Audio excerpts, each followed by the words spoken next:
back, everybody. Today I am super excited to share with you the fourth update of our house construction project. It's been about a month since I shared an update with everybody, and last we left off we had a giant hole on our land and it was getting ready for foundation work, and that is what has happened over the last 4 weeks. And the reason that foundations take so long is because it's all done in steps. You have to do the footings first, and then you wait for that to cure, and then you form up the foundation walls, and then you pour it. It's just a whole lot of steps, and so it did take a long time, kind of a slow moving part of this project, but it's all done, and I'm excited to share with you some images and some video of what the site looks like now. The very first step that they took at our land was to form up the footings for the walkout level because it's the lowest.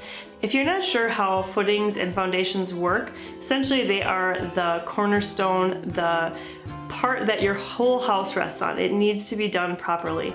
And they want your footings of your house to sit below the frost level. Now in your part of the country that might not be very deep, but for us it's about 5 feet below grade. And so for our walkout level, because it was on a hill, the very bottom of the slope, they needed to dig down super deep to get those footings low enough. And so that was the first step that they took. They dug the trench for the footings. That they had to be fairly wide because remember our soil is pretty sandy. They dug them out and formed it up, filled that, and then they were able to put the foundation wall on top of the footing.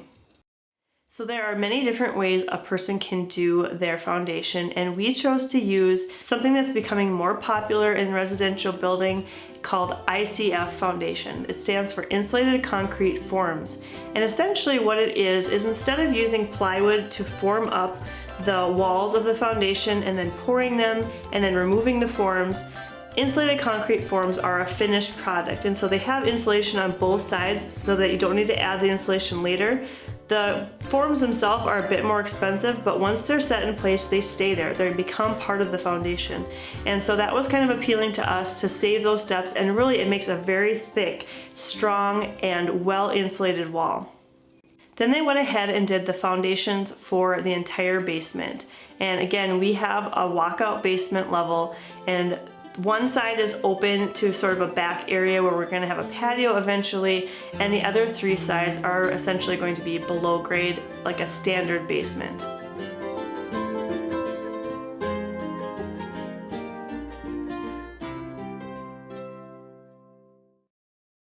walls went up pretty quick, and I have to say though, when I drove up to the site after the basement walls were all done, I had a bit of a freak out moment because to me from the road, it looked like they were sticking up above grade so high, and it made me a little nervous. Now, if you remember from our sewer update video that I had posted a while back, we had a bit of a tricky situation with how our sewer was going to be connected, and because of the level of where it needed to be connected and where our basement would sit, they actually needed to raise our foundation up about 6 inches, and so we were 6 inches higher out of the ground than where I was expecting it was going to be. So my husband and I and our contractor, we talked through some different solutions of what we could do to sort of minimize the size, because ultimately I didn't want this house to feel huge. I wanted it to sit into the land as much as possible. We talked about maybe doing narrower trusses, shallower trusses that weren't as deep. And we talked about doing grading differently, and essentially we all came to the conclusion that when the grading was done, it should turn out okay. So we crossed our fingers and continued on. Then the plumbing crew came and they went ahead and connected up the lower level mechanical room drain, the basement bathroom, toilet, sink, and shower drains, and also created a chase for the main and second level utilities. Went ahead and added a radon mitigation pipe, and this is something fairly new in residential construction. Essentially, it's a pipe that will carry any radon gases, which are gases that get trapped below grade. They'll carry those gases from below grade up through the roof so that the lower level should not have very high levels of radon, and it will be safer for us to use. Once I connected our sewer line to the street, I had another freak out moment when I noticed a giant pipe sitting right in front of where our porch will be. and they assured me that this pipe was going to be eventually at grade and actually cut down slightly below grade and capped, and so it won't be visible, but the way that it was all set up before grading, it looked like a huge eyesore. The next step was to dig the footings for the garage and the porch, and because there was no basement level below them, they didn't need to be as deep, just 5 feet below grade. They dug these areas out, poured the footings, waited, and then went ahead and did the foundation walls for both the porch and the garage at the same time.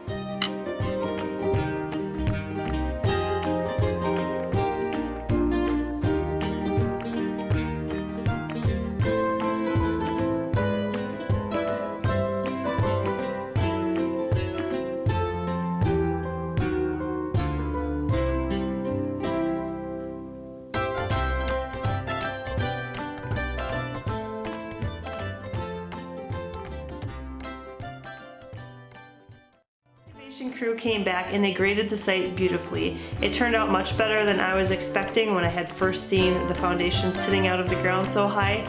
It blends very nicely. I would say it's still a little higher than I would have liked it to have been, but because of the topography of our site, there wasn't really anything else that could be done. And it will give me some comfort in knowing that we are the high spot in our neighborhood, so we should really never have any water issues.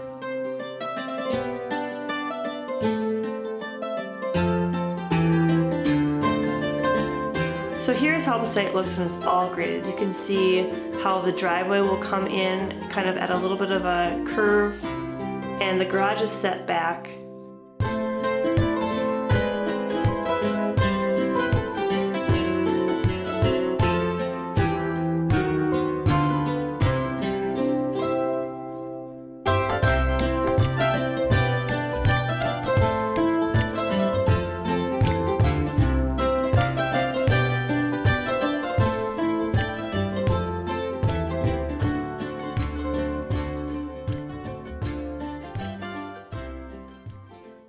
It for this construction update. We are excited beyond belief for the next step, which is happening at the end of this week and the beginning of next week, and that is the start of wood framing.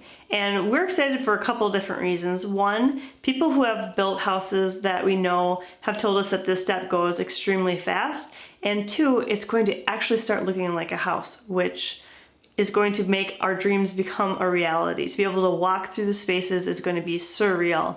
So I hope you'll continue following along. Subscribe to this channel if you'd like to see updates of everything that we do. Hopefully the updates will come a little bit more quickly now when things go a little faster. Thanks for joining me today, and I will see you next time.